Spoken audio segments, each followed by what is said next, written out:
1947 সালের 15ই আগস্ট ভারত ছেড়েছিল ইংরেজরা। আর সেই 15ই আগস্ট দিনটিকে আমরা স্বাধীনতা দিবস হিসেবে পালন করি। সম্প্রতি আমরা ৭৮তম স্বাধীনতা দিবস পালন করেছি। ঠিক কোন কারণে ইংরেজরা ভারত ছেড়েছিল? আজকের ভিডিওতে আমরা সেই ইংরেজ প্রধানমন্ত্রীর কাছ থেকে জানব, যিনি 1947 সালে ভারত ছেড়ে দেওয়ার সিদ্ধান্ত নিয়েছিলেন। চরকা না বন্দুকের নল? মহাত্মা গান্ধীর অহিংসা আন্দোলন না আজাদ হিন্দ ফৌজের চরম আঘাত? কোন কারণে ভারত ছেড়েছিল ইংরেজরা? কেউ তো বিনা কারণে সোনার খনি ভারতবর্ষ ছাড়তে চায় না।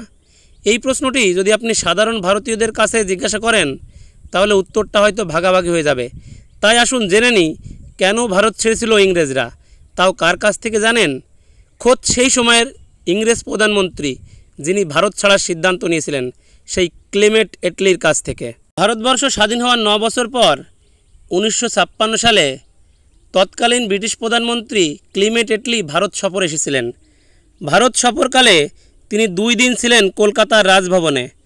সেই সময় বাংলার ভারপ্রাপ্ত রাজ্যপাল ছিলেন ফণীভূষণ চক্রবর্তী। কথাস্থলে ফণীভূষণ চক্রবর্তী ক্লেমেন্ট এটলি সাহেবকে জিজ্ঞাসা করেন, মিস্টার এটলি সাহেব, গান্ধীজির ভারত ছাড়ো আন্দোলন তো 1944 সালেই শেষ হয়ে গিয়েছিল। তাহলে কি এমন ঘটনা ঘটেছিল যে ভারত ছাড়ার সিদ্ধান্ত নিলেন? মিস্টার এটলি সাহেবের উত্তরটা শুনে হয়তো গান্ধী ভক্তরা কষ্ট পেতে পারেন। মিস্টার এটলি সাহেব বলেন, সুভাষচন্দ্র বোসের আজাদ হিন্দ ফৌজ। আজাদ হিন্দ ফৌজ বাহিনী যুদ্ধে হেরে গেলেও ভারতীয় সেনাদের মনে ইংরেজদের প্রতি যে ভক্তি ছিল তা পুরোটাই উঠিয়ে দিয়েছিল। ইংরেজরা তো ভারতীয় সেনা দিয়েই ভারত শাসন করত।